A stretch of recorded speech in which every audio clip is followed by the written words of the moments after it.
abalungi abatulaba wano ku Kasuku Live lunaku lwakutaano abantu mwansaba nti Isima mumwetaaga buli wiki njagezangako munoonya buli Friday ngabe nnonya tamala emirundi buli lwakusatu gambira ddala Kasuku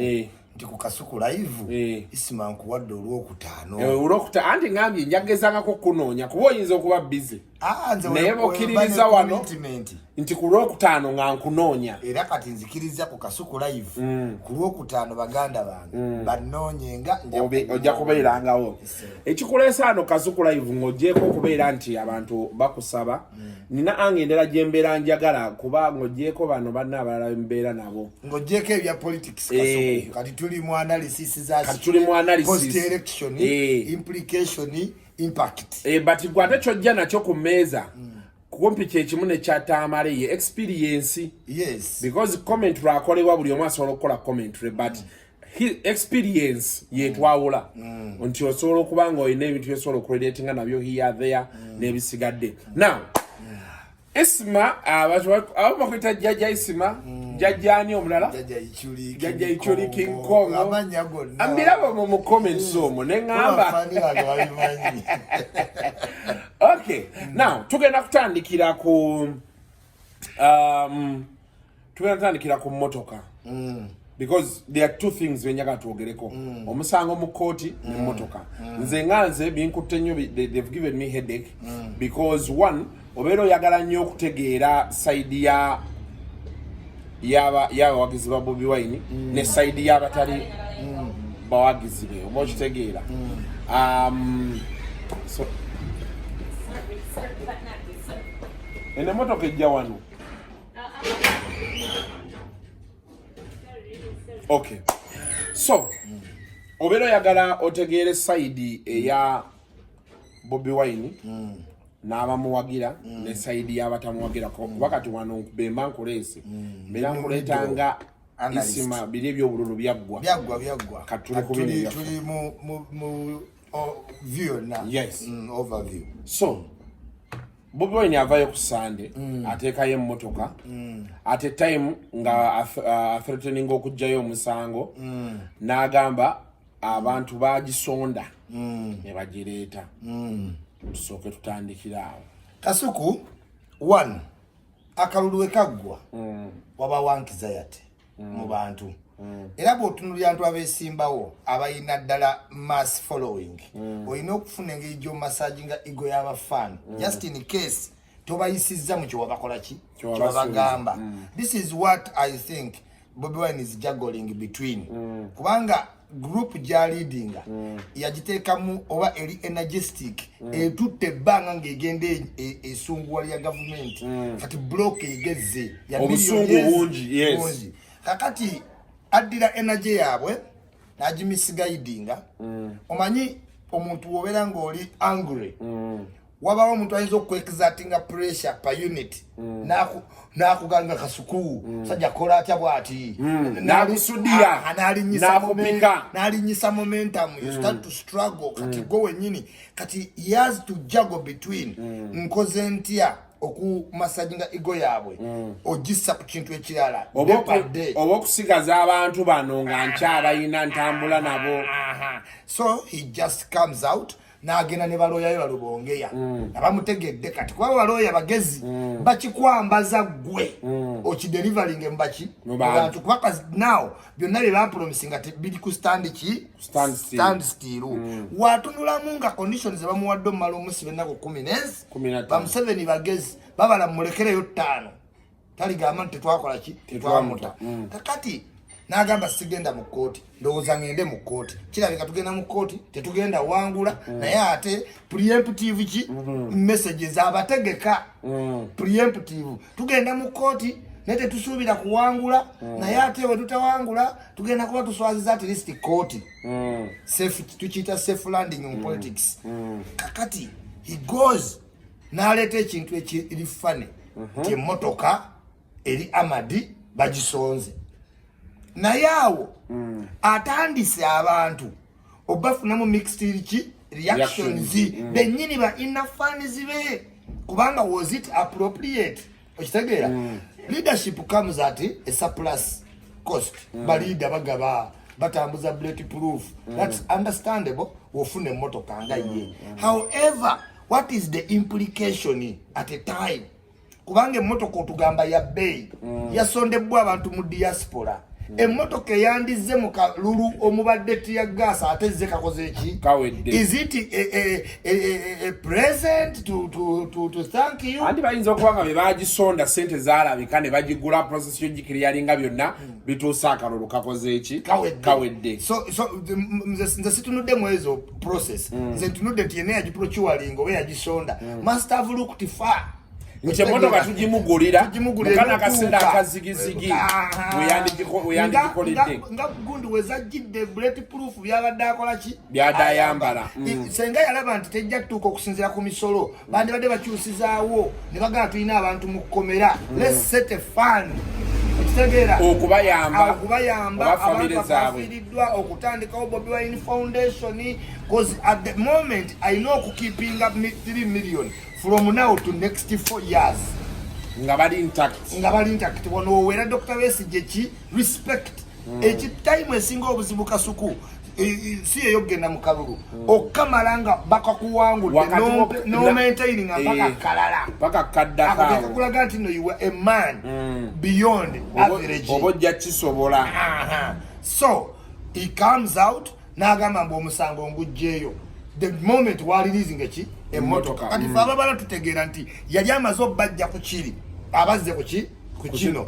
of course wabadde school of thought isima ate nga saagala tugiruling out omusango be yagambye nti bagujjeyo twalabe bamayambala avaayo okwebuza ku kooti nti asobola okujoininga omusango for some time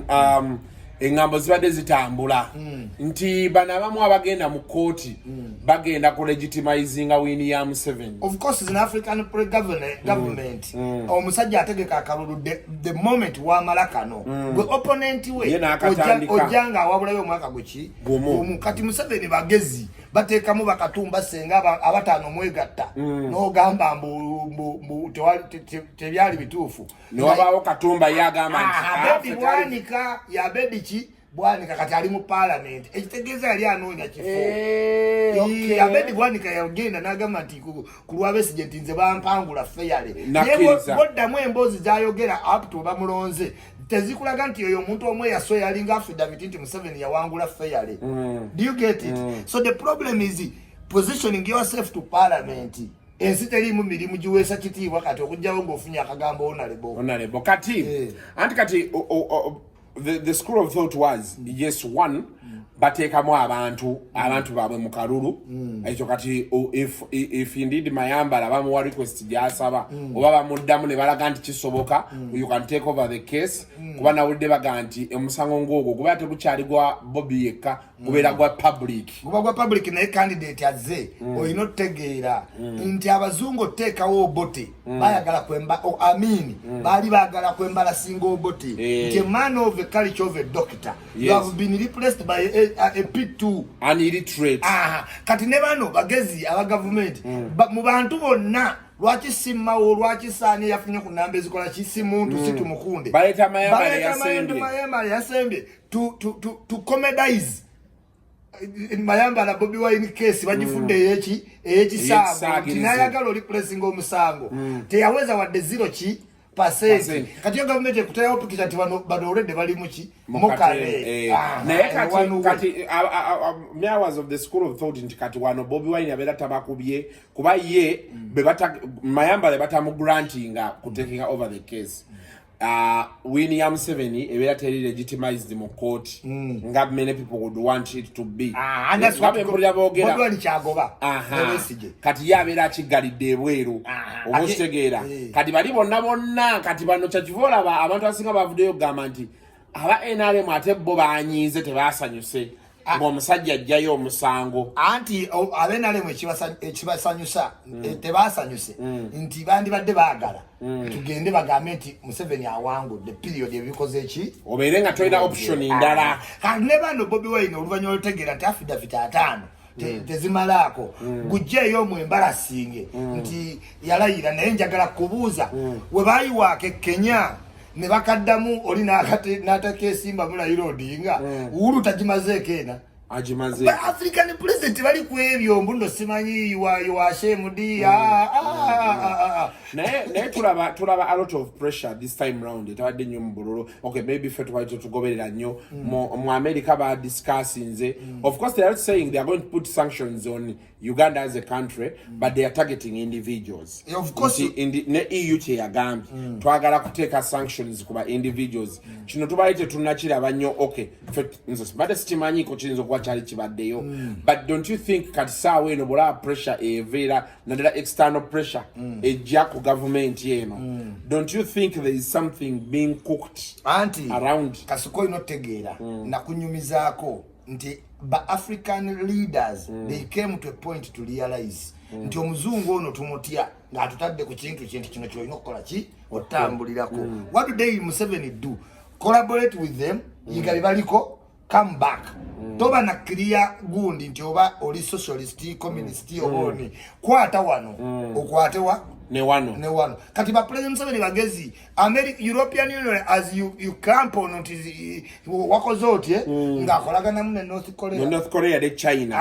nga janga kolagana mu Israel president wa China yabadde nga jakolagana mu ne Putin kati kolodi waze bayina nga na America tezijikiriza tuka wali Museveni naye ngejja kuwandiika ebyo byonna kale ebintu tebigenda bulungi biki koza ate nensi egenze mu kutegera nti n'Amerika abatugamba byennyini batugamba bibalema balayide ku mitwalo 2 mwezi kati Museveni ngawe bikulemeeri ate ffe bitulema nnyo ku zino system tezinatuuka mu database wamwe ekitegeeza nti ebizibu bye tulina okucountinga newe tukuleeta ng'oli leader ne tukuteeka wano wa European Union bikola ki bikulema that's why meeting gyolaba mu State House he dismissed naye nabaga tulina enkolagana naye newe mbanga mumanyi nnyo ebiri wano tebibakwatako cause you cannot understand fully ngawe bakugamba mu America nti kasuku newoba otegeera nnyo etu bya America olwole bwe baga kati bino bikususseeko tojja bitegeera kati technology yatambula America tekyalina supremacy ku nuclear ki kati tekyayinza gamambo era emukola ki nga North Korea ga Museveni ffe tujja kola ki ne Iran ngegamba naffe tujja kuba naawe kati ezo super powers zezitaddewo embeera eyo naye nga bye bawandika ba European Union babiwandiise ku Besigye babiwandiise abazungu basensinga kimu is Museveni power shift is the power shifting naye mu region kati olaba Rwanda yatandise nayo oweereza abajaasi mu nsi endala ezo mission ki nalabye Biden yakubidde Uhuru Kenyatta essimu ng'amubuuza ku Tigray ebiri Ethiopia ate nga luli Museveni ekyebintu bye yalinga abirimu ennyo yes anti kati dynamics change oba abazungu batandise okupearing like ziti anti ne 40 years you are pushing it too far ne Museveni kati alina kimanya nti is pushing what too far 40 years kati jineetaana alina ogikola ki okimalako but it should be his last not his last simanyi mu mutima gwe naye alina otegeera nti you are risking a little to what too much nze wenkyenyiza omugamba nti abazungu babala nti every 40 years ensi has to change. That is almost atano kwana ense chuka erola Libya after 40 years Benghazi ila katolaba nti Kampawole manya bia mu Cameroon bamuli bubi Kampawole abo bonna balina myaka 4 shift etandise okubagala bagende. Now going back ku motoka eri nakyazaako Junior wano Tamarina ng'agamba of course it's a feeling echoed by so many other people ambaga nti Bobi Wine motoka eyo teyandivuddeyo gamba nti nagifunye oba okitegeera naye kati ate nze nenzirayo neŋŋamba in my school of thought ayina abaamuwa okitegeera bw'aba ayina abaamuwa won't they feel like omusajja teyatusiimye teyakoze ki 1 2 abamu bagamba nti banne bakyali be bakyali mu kkomera biki why is he bringing in a car of all that money and you know stuff like that kati njagala kukiweerezeewo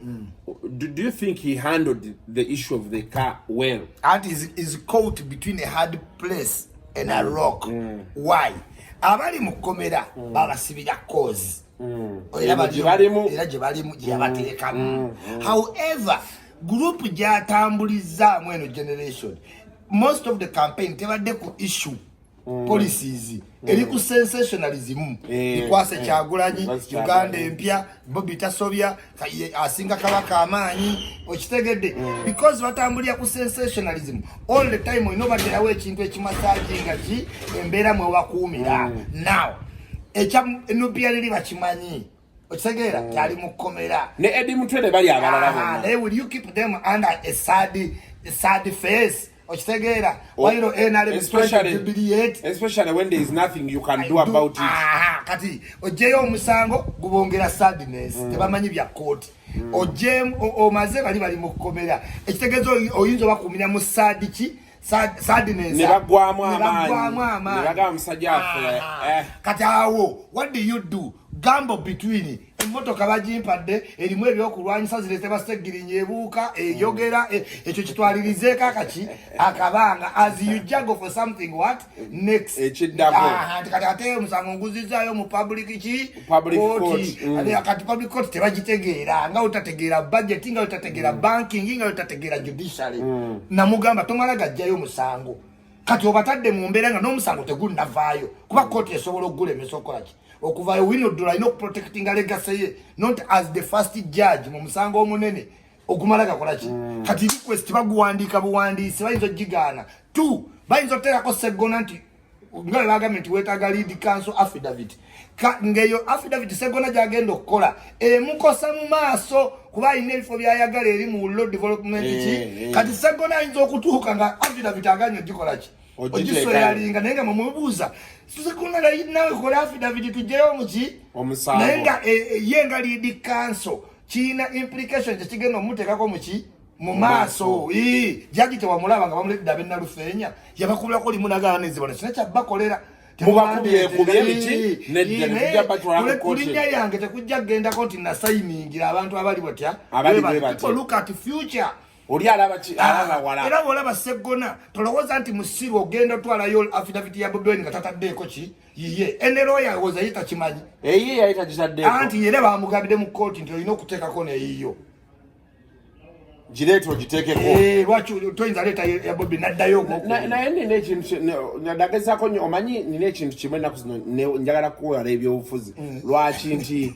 ffe tulina olabira ebintu naye kadale tulina bakyali baffe betubeera nabo gwojja okubuulira ekintu nga bw'okiraba okimugambi kino kyekigenda obbaawo naye tajja kitegeera because of their sensationalism ate akunyiigire ate kimale okubaawo yeri gye nagambye energy exact pressure per unit then momentum raises kati otakyawulira taking ambulera natinga kati question njenyagala okubuuza Isima nawulira bagamba waliwo Sima side ya Kyagulanyi bali balina affidavit baki ze bali bagala okwongera mu musango ate bano ne bagaana ate bagamba mu Besigye n'amama babakiriza okuleeta egundi zali zisigaddeyo ate kati bano babaganye simanyi soko nyenyolemu what exactly was there kyali waawo yes ku judiciary kiraga nti ku musango gwa mama Mbabazi baba obudde obujjanga bwongeramu emiki obujulizi kitegeera kati bano bo balaga nti ate baba wane awa mpanvu bano babo dakiikaga asatu okitegeera kozi oyinotegeera kasuku you judges are human beings yes gotojja mala campaign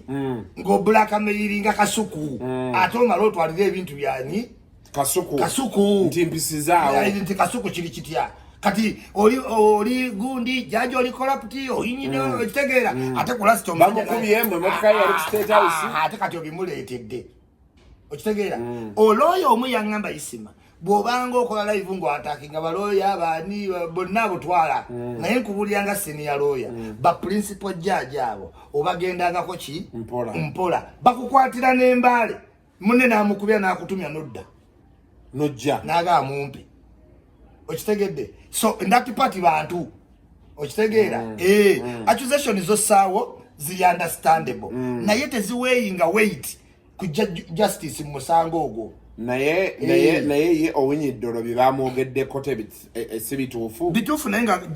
koti ebirambuludde nti kubanga Kasuku oba oli munamawulire akuli abanamawulire oyino meeting aba stakeholders banje aba consuming amawulire n'abagabeezaawo so kati Chief Justice does not only talk to President Museveni on Bobi Wine two ekitekesawo Chief Justice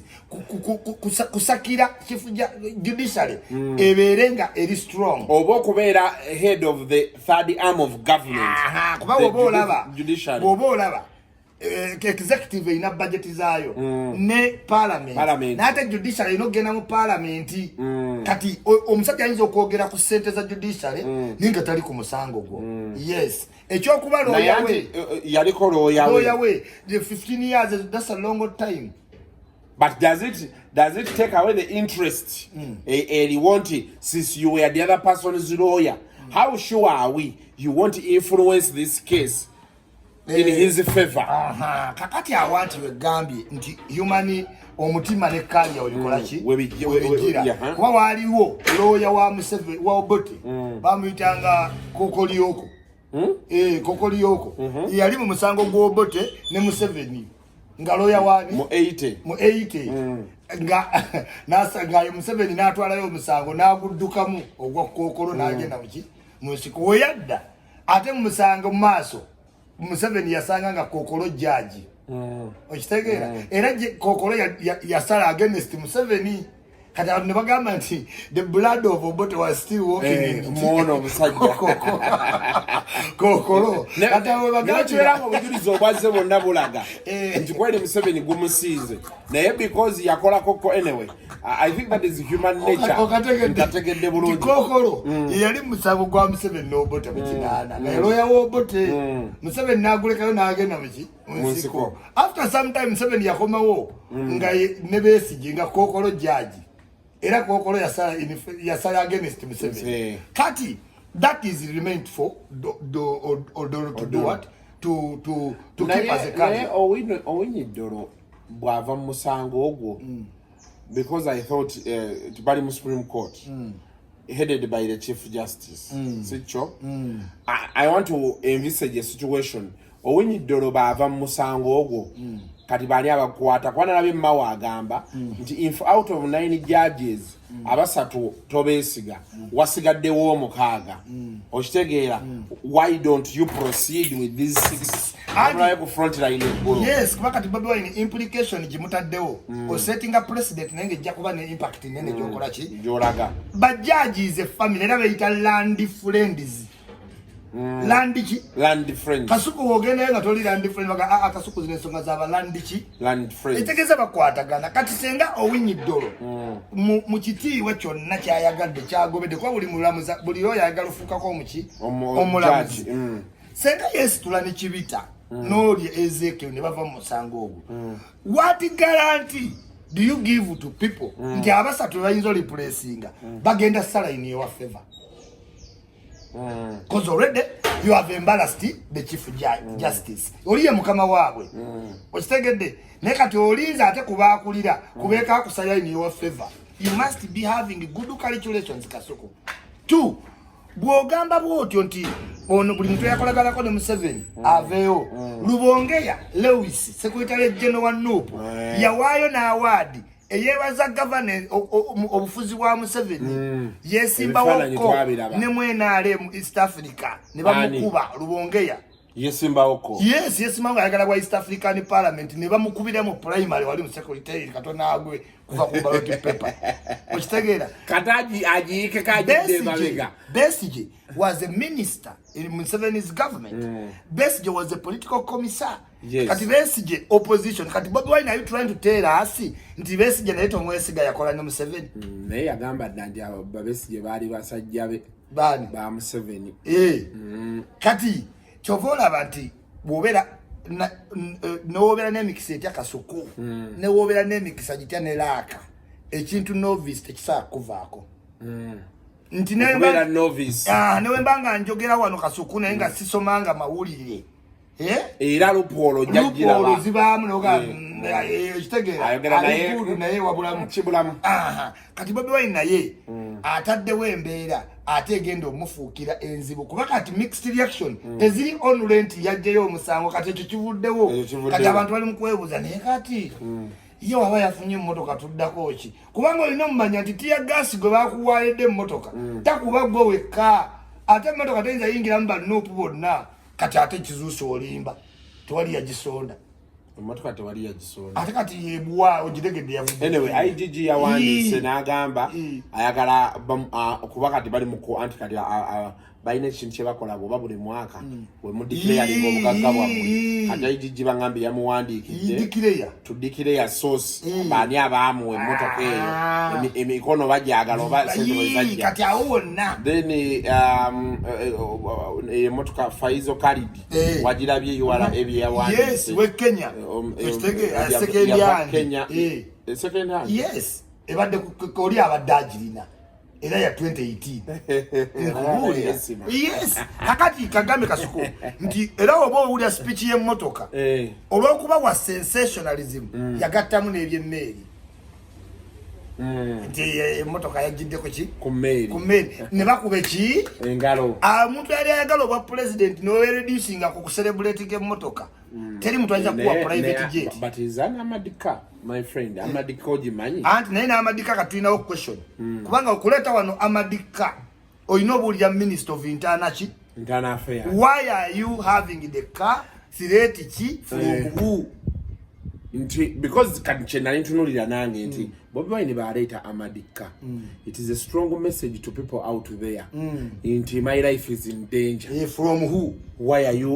why do you buy an amadika yes ate wano amadika era tugiprochirwalinga nga government etegedde so chief justice ajeta president akola ki ajeta kati gojeta zati and kati opposition leader yasinga abantu abangi we have seen attempts on his life also he says emirundi mingi bagezezzaako mutta but now kati question eri komawo eri government is this man's life in danger why is he getting an amadika wacha abawagizi bamusondedde amadika there is a problem and kati bwemukkiriza nti ayetaga amadika security government yegenda okukola teyinza kulinda bad scenario okitegeera kati temuddamu kwebunya lwaki wakale wasurroundinze wabaki abasirikale kubanga watadde mu mbeera kati you cannot reason a government gye weesekiwalingidde emmotoka mu kutya kati oba ogitaddeko obuvunaanyizibwa nti labika tekuuma buki bulungi kati ke kuyimbulire battalion mu bitooke ne manju n'olugu bakukuume okay so okujjayo omusango guno kireka wakati Bobi Wine kigenda muleka mu mbeera enzibu ennyo for a long term kubanga oproclaiminga nti olina abantu banope 10 mmeka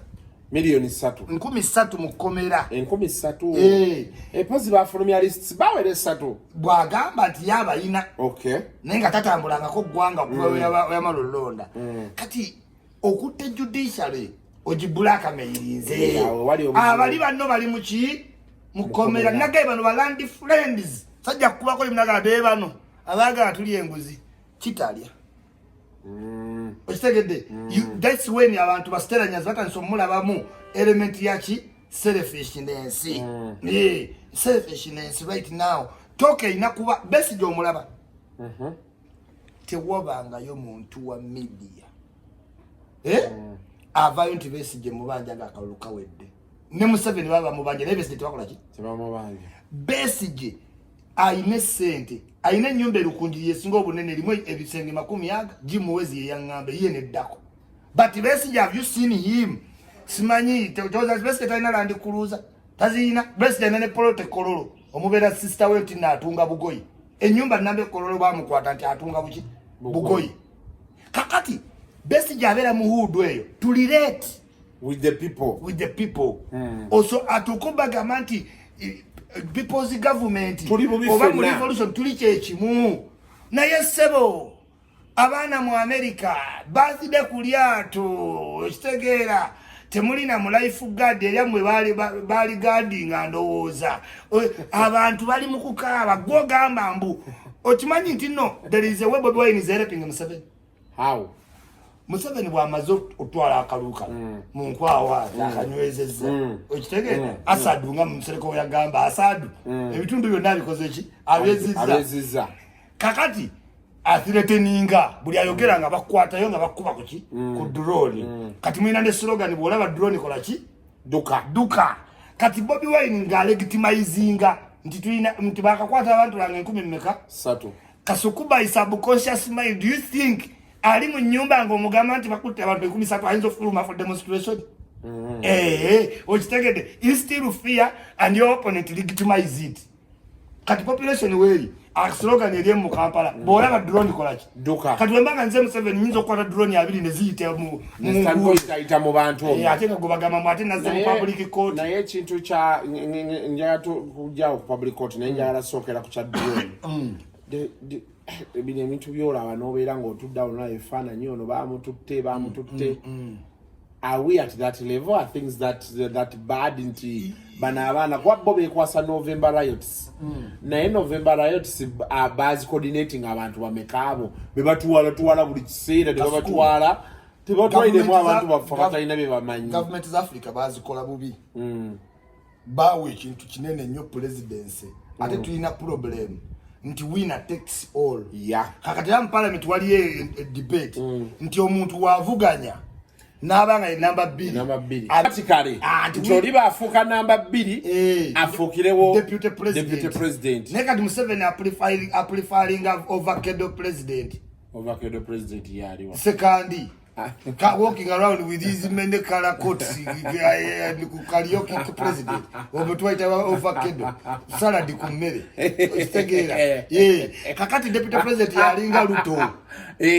Ruto ino buyinza naye kubanga deputy toiza mugoba ate na ajja n'abantu mu cabinet kati senga government weziri senga Museveni sazi no akisenga lift Bobi Wine nga wandika abantu abagenda kuwerezayo bakole ki government of national unity Museveni taiza chikiriza naloweza nti enaku zina akazi toketula bakatambula owo omusajja ayinza okuwalirizibwa ganti Bobi Wine ajje tutule tuogeremu anti kati yakikola bwati ekyagenda kyogera omanyi kimuteekawa nti Besigye ne Lukwago bakola opposition nga toli meetinga Museveni bote baagala tokikola kati bafani eje mbeje babateekamu yasibira Lukwago ne Besigye besibirayo kati Lukwago yandiyagadde dialogue ne Museveni nekogeza ofuuka Sebagala kwa bakimanyi nti Bobi Wine bagamba meeting Museveni kirebeseza dialogue ya Museveni ne Besigye the moment Besigye yagala ku meeting Museveni nga atunda milioni 3 kati Museveni agenda gamba we are ready for talks. I want him to come and work. We have already dialogued with our opposition. Let him come and get a ministry. Ageza chikirize ngazi bali nga Lukwago yesimone Sereko nga batwala kitu bangambye omukwaba ajja kwa president 2026 Lukwago n'ensereko bategedde nange zijja mu Kampala Segirinya nnumya omutima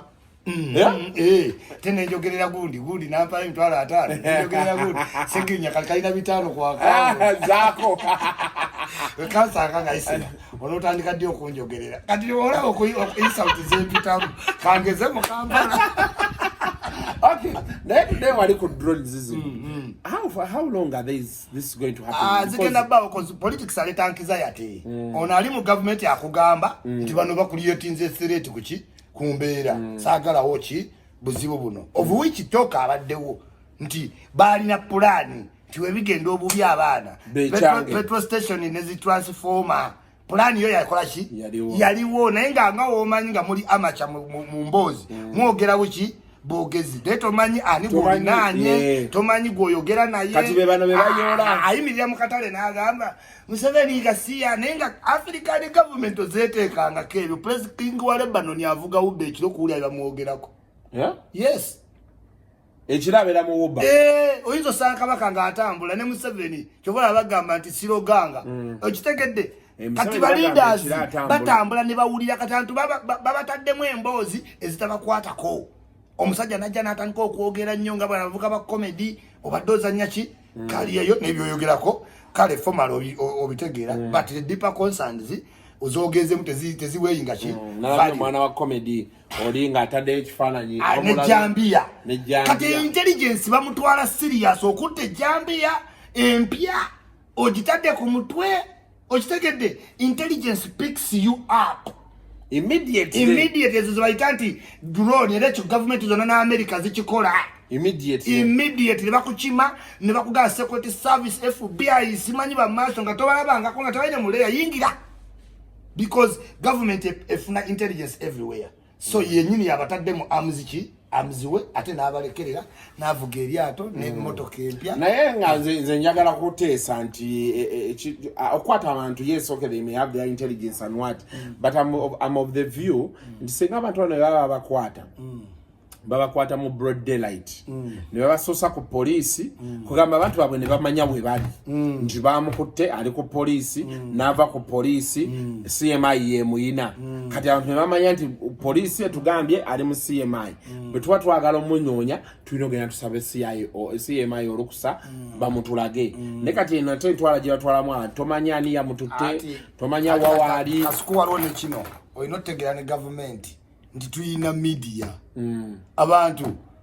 ne wabata na following up procedure yayiga mama bamututte kati walabe yali ku zebula owala yagamba ne bamuyita we bamuyise n'avaayo we abadadduka olina mugamba yimirira n'amukuba amasasi nga answer eriemu nti nga gwe woolyawo olaba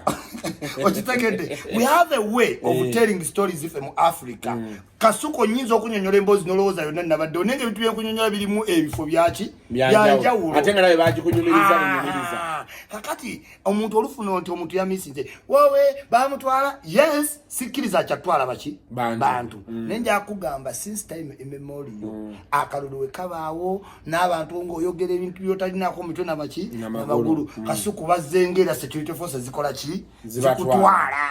genda olaba abantu ababeredde ku Besigye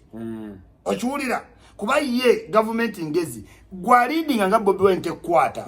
Uhuru Kenyatta takwata bali ku Raila Odinga kwata nkaaga n'agikuba munda n'abasaba bailo mitwala 5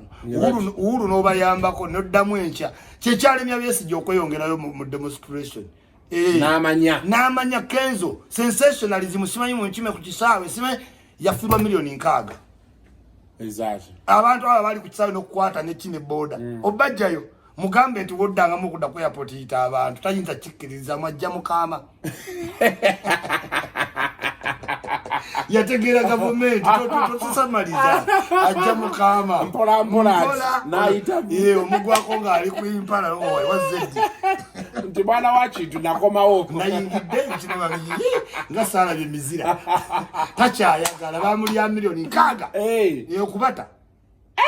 kati linda nno bagenda tandika abazadde obonge fueling nga bagende emagere omwana waffe munnange yali naawe omwana ayo period okimanye awo abazadde nga bagendayo anti gavumenti bagenda gigezaako gavumenti ziba za mputtu bagenda gezaako bagezeeko bikole ki kati frustration y'obuzadde emukwata atambule n'ebigera agende ku gate munnange ababo baliko n'Amerika baffe bali kitalya eyali darling sirole ojja ngendo malako emyaka egi ng'ebivumo byonna bye baali batuvuma biddeeyi yes okay nga tuwunzika I am withdrawing the case and sending it to the public court. Yes. Nadam na posting a message into you are the chief justice in the public court. Amangu agonze nefuka justice kasu. Tobirabye. Yange ndi justice. Buli omu abantu bafunye ebyangwe ku mutwe amagawuni feneno tuli mu public court. But of course that is the lighter side. What does the statement going to the public court mean? Anti era abongeddeyo mu buzibu. Museveni yagenda mu 80. Kasuko omuntu eyalumwako omusota n'omuguu agukola ki? Bagulaba atya. Museveni yagenda mu 80 najjako bote. Atira ddala statement eziraga nti oyagala kwata kubanga byonna Bobi Wine byazayogera ti Museveni yakola ati Museveni yakola ki Museveni yatwala abaana student Museveni n'ababe abajjawo Museveni naye yalopa n'ava mu musango ekitegeeza amwasigino nti akola ki agoberera kye yakola esaba yonna agenda mu nsiko kakati awo oyongerayo bali abali munda government abo tebata okuziyiza goto kimanyi Nubian lyolwo omwongerayo muki munda omusajja yayogerera Besigye bamuyita mugumya achali ekongo mu makomera achali ekongo Besigye agenda amugyeyo government ndala okitegeera era Besigye wamala akalulu asooka n'aba mu period nga yakujja bantu muki mukomera ba active lawyer webamala ovaayo awo akomerera akimanya babakoze ki bavudde neje bali public court olowooza nsome ndabali public court kitegeeza ki public kitegeeza revolution mweyiwe mu kkubo tugiyiweko muyiwe wo kati senga omuntu bamukwate mukono ne wabeerayo gundi eno mob justice nge eri slightly kwebyo government eza n'omwambaza yero abalwedi ayinza okwambaza abalwedi ne bakuba owa yero ne bajja ne bakukwata ne bakukwatira ddala mu mateeka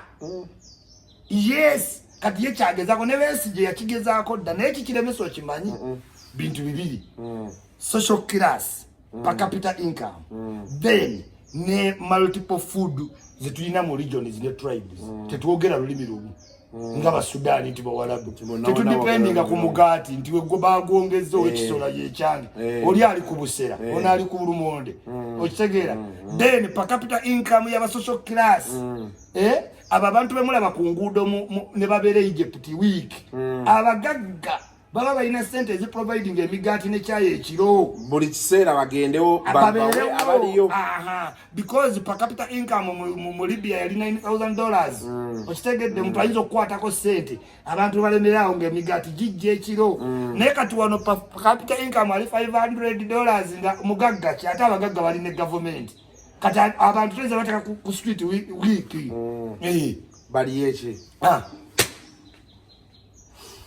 Sibyangu wiki bwetyo bwe badde weekend era mawulire ebutikiddwa nnyo Bobi Wine ne Mary yagenda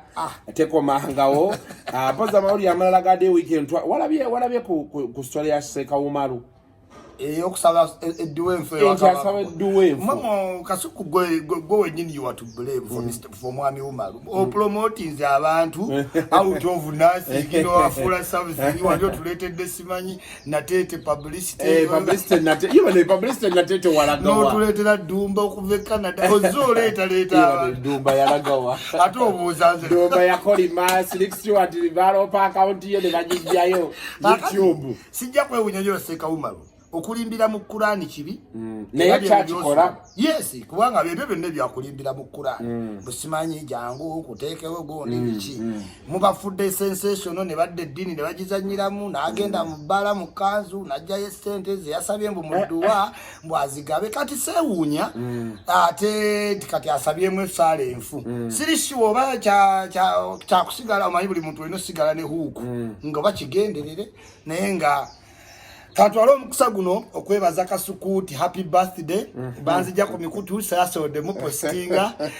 Kasuku webale okuba ku myaka emito ate nga bakuyita legend ale industry waliwo abambita legend bansudia naye nga nange nzaalibwa nga 29 February birthday yange ebeerawo omulundi gumu myaka emeka naye okuvencha era ngenda giselebratinga kasitola mune ziryamu ke enkyabiri mu 27 then Sunday 28 kati ya Sunday awo nogenda kubera ngo ninayo party leero sebogira nojja tuli wano ku racers kati wano kumpi ne jembeera sagala njagala je sawa 10 12 tuliyo kabya kunywa tugenda kwa mukulya kunywa olitirawo konojja we connecting bulungi ujja kuyitibwa engeri gyoli nti birthday gwa mufebu madesi kimanyi naye kati ngeje nti gwa mufebu ngenda kuba nkulinze sebu sagala kuressers abantu banabera ano ngala ka live twagala babire nga bakulabamu tusale keke tulye tunyumirwe nga tuwunzika pozi mozata na ya happening the weekend no abachala benga ajati kulusumu ajati bujirita I know kumanye dini kati goli musiramu gwoba okitunyonnyola Ajati Bugirita mukazi mugagga yakola ne Sekamuzaata ne bava ku zero ne bagaggawala they became independent of each other. Sekamuzaata after his priority being a younger tutu ikiwulira Kulthum mu Busiraamu obwa nga woyagala ekintu ennyo kikkirizibwa kati Sekamuzaata yayagala nnyani Kulthum sinti tebafuna bizibu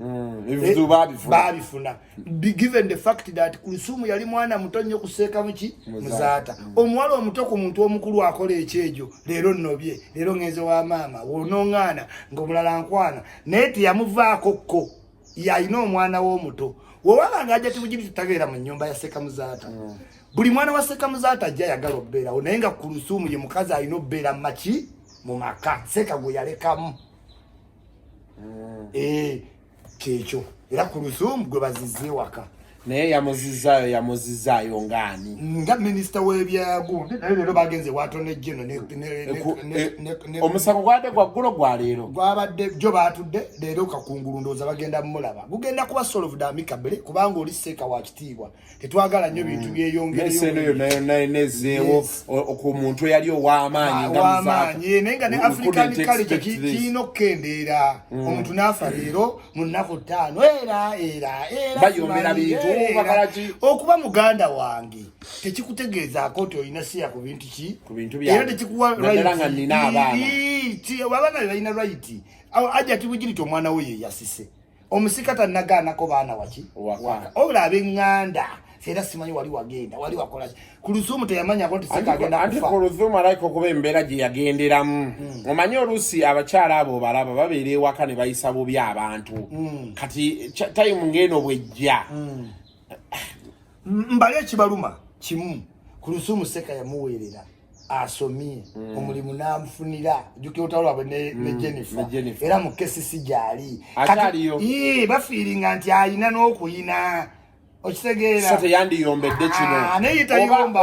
ate abasajja family endala egamba alina abasajja abalala alede yali ayenda ku Seeka ate nti alina abasajjasajja abalala eyo kati agenda abeere mu basajja be kinaakireke kiri understandable. Seeka waba yali yazze emmundu ku ggombolola omuwala omuto yamuleka mu mbeera enzibu ate of which tebalina proof ku ekyo kuba n'ebigambo Seeka byeyogera ku mukolo ebinsayitinga ekyo kye bagamba ne audios ng'ate Seeka agamba omukazi nti nsonyiwa ebigambo ebyo weeziri era ng'amusaba nti ye no bakuze omwana ensonga zonna zivuddeko ze baali balwana naye nga Seeka nga omumanyi yali public figure akulwanira mu mukolo gw'otalinako naye nga audio nzirina nga Seeka akakasa n'okakasa nti ebyo ebintu byaggwa songa za Muzaata twazira nezitwewuunyisa nnyo tezeewuunyisa simanyi basudde simanyi mugjeyo kafeero Africa balina okumuvinga from things by the way because kati sawe otuuka n'obuuza omuntu kati ng'aba akafeero abakaayana wali tebakyalinawo eka 5 ze bagenda kugabana okitegeera wennyini awali entaana we baagala ate okugabana kati nobabuuza mu kifo ky'okugenda mukole muzimbe ku legase ya taata wammwe oba kati engeri gyemu nti mukwataganye mujje wamu mujje mu ssente mu developing ekyalo kyammwe wali we baazika tatammwe mumanye nti muyina ewammwe walabika bulungi wakola ki balwanira musaayi balwanira wali ntaana Uganda anyway Africa for you naye tuyanza nnyo isimu okubeera ntyoze nja kubeera na Kasuku ku Friday mbeebaza nnyo bafanzi mwenna okubanga omuntu ajja nagala bakunsabye si kintu kyeki kyangu mukulaba bakusaba okwo okukyano bakusaba ne basaba Kyamagero Tamale yajja Kyamagero omwagala nnyo manyi kankubulye ku Kyamagero oyo ugayimba bweru nga mulaba mu Galaxy nga mutwalanga bannimulodi gundi yakoze ati all of a sudden n'akikyusa gayi n'akyuka oluzungu ne lukyuka nandabikira bulungi nayina ngije connectinga ne Farida kugamba ni nze sijja kulimba omuntu ayankolako transformation newunya Kyamagero era mutwalanga gayi wagundi ze very knowledgeable man ekyo kyakola akitegera naye bamusaba namulabanga addamu Adam Patrick Omujuka neyongera omwagala engeri just mayiriga chamagero ne watabu. Okay, yeyo program ya for nakola tugenda ginonyeza erinnya bwe badde betyo naye kati sign tugenda jiwa 3 phase mwegendo vugira until next time Isima King Kong Jaja actually ategenda kuba purely analysis teriko boli nale bali chinkubulira nga wekikola ki bili yagwa so buli wiki we nabange gwako nga tujja tula mukwana ne Isima lwaba asobodde yasobola nza abantu bawe ekitiibwa yasobola. So until next time, have a good weekend and bye.